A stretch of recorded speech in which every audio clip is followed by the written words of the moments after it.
आंबेडकर आणि ज्या ज्या महापुरुषांनी तुमच्या आमच्या उद्धारासाठी आपलं आयुष्य वेचलं, त्या सर्वच महापुरुषांच्या विचार, कार्य, तत्व, प्रणाली, कर्तृत्वाला प्रथमतः मी अभिवादन करतो. या मंचावर उपस्थित असलेले आजच्या कार्यक्रमाचे अध्यक्ष, माझे सहकारी मित्र प्रसादजी गायकवाड साहेब, भारतीय बौद्ध महासभेचे अहमदपूर तालुका अध्यक्ष, माझ्यासोबत मंचावर उपस्थित असलेले दुसरे वक्ते, माझे सहकारी ॲडव्होकेट राहुलजी कांबळे, त्यांनी अतिशय सखोल असं मार्गदर्शन यावेळी केलं. आणि या जयंती मंडळाचे अध्यक्ष, माझे सहकारी सुजित गायकवाड, समोर बसलेली अहमदपूर तालुक्यातील चळवळ, म्हणजे सगळ्यांची नावं घेण्यापेक्षा चळवळच इथं उपस्थित आहे. येते वेळेस प्रसाद माझ्याकडे खंत व्यक्त करत होते की श्रोता वर्ग कमी दिसतोय. श्रोता कुठेही असू द्या, चळवळ समोर बसलेली आहे. आणि मग त्याच्यामुळं दुसरा मुद्दा असा आहे की आपण चळवळीतील कार्यकर्ते, आपण काही म्हणजे भाषणाचा बाजार चालवत नाहीत, म्हणजे मार्केटिंगवाले काही वक्ते नाहीत. त्याच्यामुळं एक मिशन म्हणून प्रत्येक इव्हेंटकडे आपण बघतो. मला अतिशय आनंद झाला की पहिल्यांदा इथं बाबासाहेब आंबेडकरांच्या पुतळ्यासमोर अहमदपूरच्या मी आपल्याशी संवाद साधतोय. बऱ्याच वेळा आपल्यासमोर मी भाषणं केलेली आहेत. पहिल्यांदा राहुल बोलतात, त्यांनी सविस्तर बोलले. मी थोडक्यामध्ये माझे विचार व्यक्त करणार आहे. आपण जिथं बसलोय, या पुतळ्याचा फार मोठा इतिहास आहे. अनेक शिलेदार याच्यामध्ये आहेत उभा करण्यामध्ये. दगडूभाऊ आगंबरांचं, भाऊसाहेब आगंबरांचं आवर्जून नाव आपण घेतो. पण मला आठवतं की आमचे सर इथं बसलेले आहेत, वायडे वाघमारे सर, आणि माझे दुसरे मित्र अतुल ससाने समोर बसलेले आहेत. आम्ही विद्यार्थी होतो आणि या जागी बाबासाहेब आंबेडकरांचा पुतळा उभा करण्याची चर्चा अहमदपूर शहरामध्ये चालू होती. आणि मग झडपी शाळेमधून भीमनगरला जाण्याचा हा रस्ता होता. वरिष्ठांचं एके दिवशी मार्गदर्शन घेतलं. सुजित गायकवाड, सुप्रिय बनसोडे, अतुल ससाने, मी स्वतः, आमचा एक मित्र वारला निवृत्ती बनसोडे, नागोराव बानाटे, रावसाहेब दही कांबळे, आम्ही राहुल लांबतुरे, आम्ही इथं पहिल्यांदा झेंडा रोवला. आणि त्याचं आजन्म संरक्षण करण्याचं काम भाऊसाहेब आगंबरांनी केलं. अनेकांचे हात लागले आणि हा भव्य आणि दिव्य, म्हणजे जिल्ह्याच्या पुतळ्याला लाजवेल अशा पद्धतीचा पुतळा इथं उभा राहिला. माझा मुद्दा असा आहे की चळवळीचे अंतस्त्रोत हे भूमिगत असतात, हे लक्षात येत नाहीत. जे पेरणारे हात असतात, एखादा वृक्ष, ते फळ खाणाऱ्याला माहीत नसतं. ही चळवळीची ताकद असते. या अनुषंगाने मला ही आठवण झाली. आणि आता संविधानापासून राहुलजींनी सुरुवात केलेली आहे. त्या अनुषंगाने थोडक्यात मी आपल्या समोर माझा जो काही विचार आहे ठेवणार आहे. आज देशाचं जर चित्र आपण जर बघितलं तर सांस्कृतिक संघर्ष टोकाला गेलेला आहे. आणि वेगवेगळ्या संघटनेचा, वेगवेगळ्या पक्षाचा, वेगवेगळ्या समूहाचा माणूस आमचीच संस्कृती या देशाची संस्कृती आहे असा दावा करतो. कोणी लोकशाहीच्या आडून स्वतःची संस्कृती देशाच्या मानगुटीवर बसवण्याचा प्रयत्न करतायत. काही लोकांनी अतिरेकाचा आधार घेतलेला आहे, काही लोकांनी दहशतवादाचा आधार घेतलेला आहे. आणि एक असं चित्र, गदारोळवाचं चित्र आपल्या समोर आहे आज. मग प्रश्न निर्माण होतो की या भारत देशाची, जिथं फंक्शनल डेमोक्रेसी आपण एन्जॉय करतो सगळे, संसदीय लोकशाहीच्या छत्रछायेखाली आपण सगळे आहेत, या देशाची संस्कृती कुठली? तर बाबासाहेब आंबेडकरांनी घालून दिलेली आहे संस्कृती. या देशाचे जनक, आधुनिक भारताचे जनक आपण बाबासाहेबांना म्हणतो. या भारतीय संविधानाचे शिल्पकार आपण बाबासाहेब आंबेडकरांना म्हणतो. तर आज मितीला या देशामध्ये संविधानिक संस्कृती ही प्रस्थापित झाली पाहिजे, ही बाबासाहेब आंबेडकरांची भूमिका होती. आणि या संविधानिक संस्कृतीच्या खाली या देशातील जनतेचं, समाजाचं आणि या देशातील संपूर्ण यंत्रणेचं संचलन झालं पाहिजे, ही भूमिका प्रत्यक्ष अप्रत्यक्षपणे बाबासाहेबांनी वारंवार अधोरेखित केलेली आहे. आणि मग आपल्या समोर प्रश्न असा निर्माण होतो की ही संविधानिक संस्कृती काय आहे? ज्या घटकांना आपण संविधानाचे पायाभूत घटक म्हणतो, त्या घटकांविषयीचं लोकांचं जे अवेअरनेस आहे आणि ती जी पायाभूत तत्व आहेत ती अंगीकृत करून त्याप्रमाणे या देशाचं संचलन करण्याची लोकांची जी एक सवय बनते, त्या संस्कृतीला आपण संविधानिक संस्कृती म्हणतो. मग पायाभूत घटक कुठले आहेत? तर इथं आपल्याला संविधानाचा सारनामा दिलेला आहे आणि या सारनाम्यामध्ये समतेचं तत्व दिलेलं आहे. या सारनाम्यामध्ये बंधुत्वासंबंधी उल्लेख आलेला आहे, धर्मनिरपेक्षता आलेली आहे, समान संधी आलेली आहे. त्याचबरोबर व्यक्तीची प्रतिष्ठा देखील त्या सारनाम्यामध्ये समाविष्ट आहे. आणि हे सगळे जे तत्व आहेत, त्या सगळ्या ज्या संकल्पना आहेत, या सर्वच्या सर्व संकल्पना संविधानाच्या पायाभूत तत्वज्ञानाचा तो एक भाग आहे, हे आपण लक्षात घेतलं पाहिजे. आणि मग याच्या पुढे आपण गेल्याच्या नंतर आपल्याला मूलभूत अधिकार प्रदान केलेले आहेत संविधानाच्या कलम 12 पासून ते 35 पर्यंत. त्याच्या पुढे गेल्याच्या नंतर आपल्याला मार्गदर्शक तत्व दिलेले, ज्याच्यावरती आधारित राज्यांनी कायदे करायचे आणि त्या कायद्याप्रमाणे ते राज्य चालवायचं आणि केंद्राला बळकट करायचं. म्हणजे साधारणतः 36 पासून कलम 51 पर्यंत ही सगळी मार्गदर्शक तत्व दिलेली आहेत. कलम 51 मध्ये आपले जे आवश्यक कर्तव्य आहेत, मूलभूत कर्तव्य, ती कर्तव्य दिलेली आहेत. कल्याणकारी राज्याला आवश्यक असलेली तत्वे तीही संविधानात अंतर्भूत आहे. प्रौढ मताचा अधिकार संविधानामध्ये दिलेला. संतुलन आणि नियंत्रणाचं तत्व आहे, जसं की कायदे मंडळ वेगळं आहे, कार्यकारी मंडळ वेगळं आहे, न्याय मंडळ वेगळं आहे आणि हे सगळे स्वायत्त आहेत. आणि चौथा खांब आपण पत्रकारितेला. आणि सरते शेवटी आरक्षणाचं तत्व दिलेलं आहे आणि हे आरक्षणाचं तत्व देखील संविधानाचं गाभाभूत तत्व आहे, हे आपण लक्षात घेतलं पाहिजे. आता या आरक्षणाचं स्वरूप वेगळं आहे. कुठं सामाजिक शैक्षणिक मागासलेपणावर हे आरक्षण आधारित आहे, आर्थिक निकषावर देखील आरक्षण आधारित आहे. व्हल्नरेबल ग्रुप्स आपण ज्यांना म्हणतो त्याच्यामध्ये ज्येष्ठ नागरिक असतील, स्त्रिया असतील, बालके असतील, यांच्यासह अजून काही जे आहेत अपंग लोकांचा समूह असेल, यांच्याशी निगडीत देखील आरक्षण. मग ही सगळी जी आहेत ही संविधानाची पायाभूत घटक आहेत.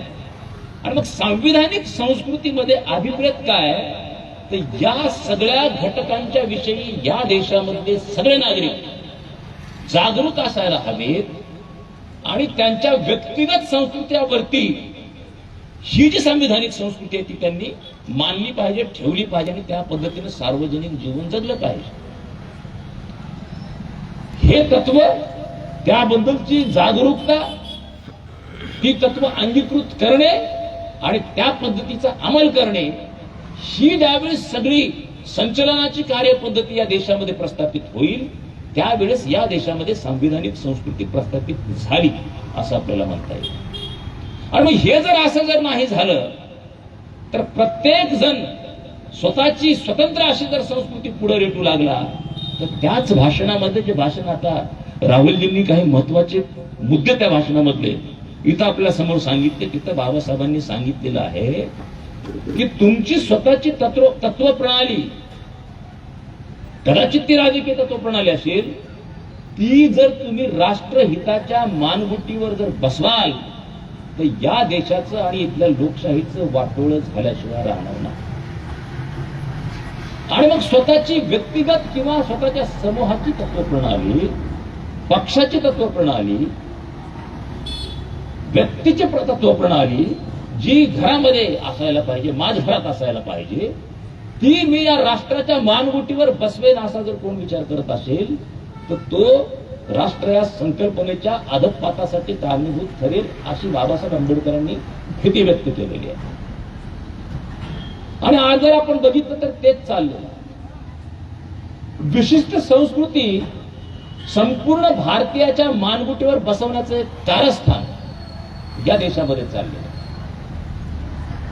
जी संस्कृती या देशामधल्या महापुरुषांनी नाकारलेली होती, जी विषमतेवर आधारित होती, जी स्त्रियांना नीच दर्जा देणाऱ्या प्रवृत्तीवर आधारित होती, माणसाला माणसापासून वेगळं समजून त्याचा विटाळ करणारी जी संस्कृती होती, अशा पद्धतीची संस्कृती गोंडस शब्द छल करून भारतीयाच्या मानगुटीवर बसवण्याचं कारस्थान या देशामध्ये सुरुवात झालेलं आहे. आणि म्हणून बाबासाहेब आंबेडकरांनी ही भीती त्याच काळामध्ये व्यक्त केलेली आहे. हा फार महत्वाचा भाग. आणि मग त्या भाषणामधले काही मुद्दे सांगितले राहुलजींनी, तर एकूण जे मुद्दे आहेत ते मुद्दे त्याचा जर सार एका वाक्यात जर सांगायचं असेल तर ही संविधानिक संस्कृती रुजवायची कशी याची कार्यपद्धती बाबासाहेब आंबेडकरांनी त्या सगळ्याच्या सगळ्या मुद्द्याच्या आधारे दिलेली आहे. त्याचे दोन भाग आपल्याला करता येतात. त्या भाषणामध्ये बाबासाहेब आंबेडकरांनी या देशातल्या राज्यकर्त्यांच्या काय जबाबदाऱ्या आहेत हेही सांगितलेलं आहे आणि या देशातल्या जनतेच्या काय जबाबदाऱ्या आहेत हेही सांगितलं आहे. दोन विभागामध्ये बाबासाहेब आंबेडकरांनी जे काही मुद्दे उपस्थित केलेले आहेत त्याचं विभाजन करता येतं. त्याच्यामध्ये फार महत्वाचे मुद्दे राहुलजींनी सांगितले की बाबासाहेब म्हणाले होते की राजकीय लोकशाही मी तुम्हाला प्रदान केलेली आहे. एक व्यक्ती, एक मत, एक मूल्य ही प्रक्रिया मी तुम्हाला राजकीय प्रणाली दिलेली आहे. त्या आधारे आपण निवडणुका लढतो. परंतु जोपर्यंत या देशामध्ये प्रत्येक माणसाचं एक मूल्य सामाजिक परिप्रेक्ष्यात असणार नाही तोपर्यंत इथली राजकीय जी लोकशाही आहे ती कुचकामी आहे, बाबासाहेब आंबेडकर सांगतात. म्हणून बाबासाहेब आंबेडकर म्हणतात की आर्थिक लोकशाही आणि सामाजिक लोकशाही इथं निर्माण झाली पाहिजे. आणि मग त्याचं मेकॅनिझम कसं असलं पाहिजे ते बाबासाहेब आंबेडकरांनी सांगितलं. काय म्हणतात बाबासाहेब आंबेडकर की समता, स्वातंत्र्य आणि बंधुत्व प्रस्थापित झालं पाहिजे. फक्त समता असेल आणि स्वातंत्र्य नसेल तर व्यक्ती साहसास कुठलाही वाव असणार नाही. तुमचं जे सृजन आहे ते बाहेर येणार नाही. आणि आजपर्यंत देशामध्ये हेच झालं. बाबासाहेब आंबेडकरांच्या चळवळीच्या अगोदर या देशामधला बुद्धिझम संपल्याच्या नंतर, पतन झाल्याच्या नंतर जे घडलं ते हेच आहे. व्यक्ती साहसास कुठलाही वाव ठेवला नाही. आणि म्हणून मोठमोठी संशोधनं नालंदा आणि तक्षशिला संपल्याच्या नंतर या देशामध्ये झाली नाहीत. आणि मग जे भारतामध्ये शिकून पाश्चात्य प्रांतांकडे गेले, देशांकडे गेले, त्या लोकांनी नालंदामधलं नॉलेज किंवा ज्ञान, तक्षशिलेमधलं जे ज्ञान आहे त्या आधारे मोठमोठी संशोधनं केली. आणि आज या जगामध्ये जी हरित क्रांती झाली आणि जी औद्योगिक क्रांती झाली त्याचं मूळ पाश्चात्य देशाच्या व्यक्ती साहसामध्ये, शोधक बुद्धीमध्ये सापडतं. मग बाबासाहेब आंबेडकर काय म्हणतात की समता असून चालत नाही, स्वातंत्र्यही असलं पाहिजे. आणि फक्त स्वातंत्र्य असेल, समता नसेल तर काय होईल? शाहू महाराजांनी जी खंत व्यक्त केली, जे तगडे घोडे आहेत ते सगळे लाभ फस्त करतील आणि इथला जो सामान्य घोडा आहे त्याच्या पदरामध्ये काहीही पडणार नाही. आणि जर समता आणि स्वातंत्र्य नैसर्गिकपणे पुढे जर घेऊन जायचे असतील तर बंधुत्व असलं पाहिजे. बंधुत्व काय आहे की आम्ही सगळेच या मातेचे, एकाच मातेचे, भारत मातेचे लेकर आहोत ही सद्भावना. आणि बंधुत्व निर्माण जर करायचं असेल तर इथली जात संपली पाहिजे म्हणतात बाबासाहेब आंबेडकर. आणि म्हणून बाबासाहेब आंबेडकरांच्या चळवळीचं अंतिम लक्ष या देशामधली जात संपवणार, जात संपली पाहिजे हे अंतिम लक्ष बाबासाहेब आंबेडकरांच्या चळवळीचं. याच्यानंतरच कदाचित आपल्याकडं सामाजिक लोकशाही प्रस्थापित होऊ शकते.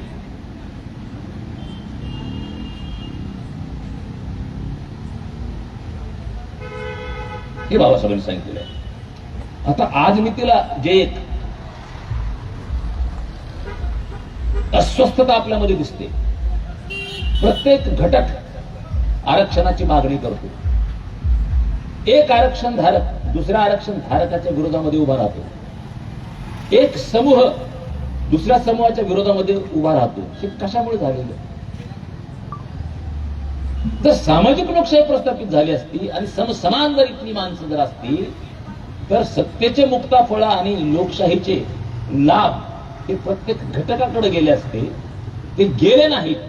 हे पाप इथल्या सत्ताधाऱ्यांचं आहे, परंतु हे नकळत घडलेलं आहे किंवा सामान्याच्या गळी हे उतरलेलं नाही म्हणून ते एकमेकावर तुटून पडत आहेत. या संपूर्ण अस्वस्थतेच्या मागं हे कारण आहे, हे आपण समजून घेतलं पाहिजे.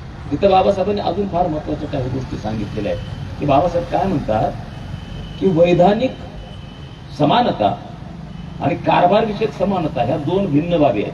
त्यांनी सत्ताधाऱ्यांना उद्देशून सांगितले, जे लोक देश चालवतात त्यांना उद्देशून बाबासाहेबांनी सांगितलेलं आहे. अमेरिकेमध्ये स्पॉइल्स सिस्टीम गुंडाळली. ही सिस्टीम काय होती? जो पक्ष सत्तेत येईल त्याला अनुरूप असलेले जे अधिकारी आहेत, प्रशासकीय अधिकारी, त्यांची नेमणूक महत्वाच्या ठिकाणी करणे. आज भारतामध्ये काय चाललंय?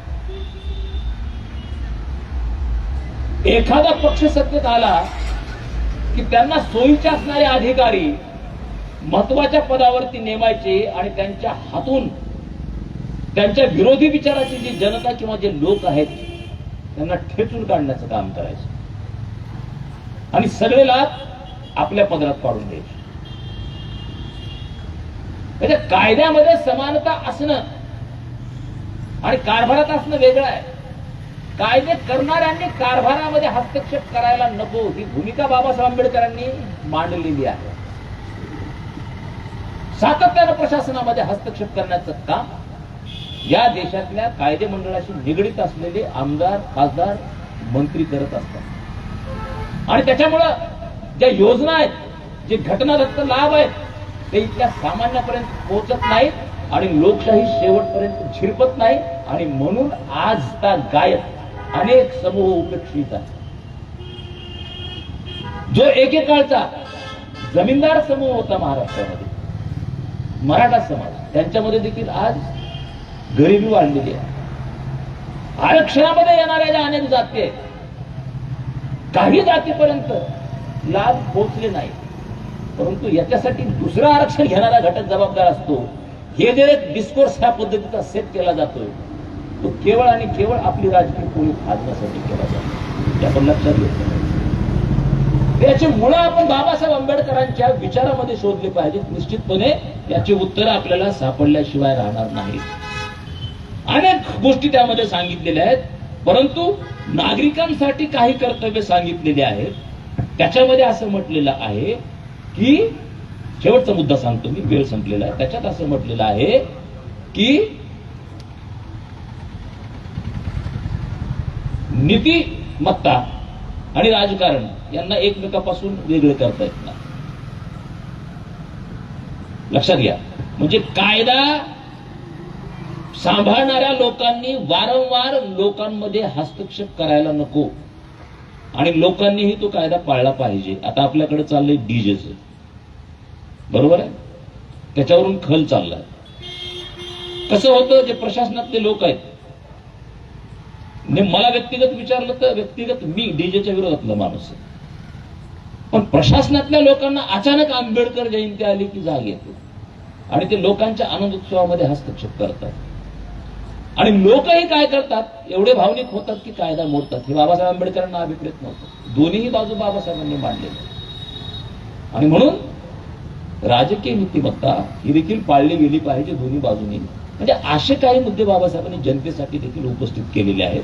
मुद्दा काय आहे, जी संविधान जे आकारास आणणारे मूलभूत घटक आहेत त्या घटकाविषयीची जागरूकता आणि त्या घटकांची रुजवणूक करण्याची एक स्वाभाविक प्रवृत्ती समूहाची जी आहे त्याला आपण लोकशाही म्हणतो, संविधानिक लोकशाही म्हणतो. आणि ती रुजवण्यासाठी बाबासाहेब आंबेडकरांनी हे शेवटचं भाषण केलेलं. कशी रुजवायची याची कार्यपद्धती बाबासाहेबांनी दिलेली आहे. आणि सगळ्यात महत्वाचा मुद्दा, कुणी रुजवेल किंवा न रुजवेल, माझ्या माणसानं रुजवली पाहिजे म्हणून बाबासाहेब आंबेडकर बॅकअप देतात. कारण ह्या सगळ्या तत्वांना अनुरूप असलेला बुद्धिझम बाबासाहेब आंबेडकरांनी आपल्या वोटीत टाकलं. अंतिम जबाबदारी बाबासाहेब आंबेडकरांनी स्वतःला बुद्धिस्ट म्हणून घेणाऱ्या लोकांवरती टाकलेली आहे. कारण या सांविधानिक संस्कृतीला अगदी जवळची कुठली जर संस्कृती असेल तर ती बौद्ध धम्म संस्कृती आहे. किमान तुम्ही पाळा, तुमचं पाहून लोक पाळायला लागतील आणि या देशामधला शेवटचा माणूस हा आनंदाने राहील. आणि खऱ्या अर्थानं